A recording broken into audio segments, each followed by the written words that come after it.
शेतकरी मित्रांनो, समोर जो बघताय आपण हा आहे दशरथ घास.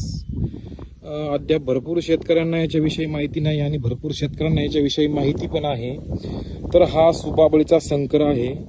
खूप छान असा हा दशरथ घास आहे. सध्या लाईव्ह मध्ये तुम्ही याची उंची बघू शकताय. जवळजवळ 4 ते 5 फुटापर्यंत याची उंची इथे तयार झालेली आहे आणि एकदम जबरदस्त असा हा दशरथ घास आहे. बघू शकता, हा छोट्या उंची मधला दशरथ घास आहे. खूप असा छान हा वाफा आहे. गादी वाफा बघू शकताय तुम्ही. गादी वाफ्यामध्ये किती छान पद्धतीचा असा हा दशरथ घास आहे. इकडे जास्त उंची झालेली आहे त्याची.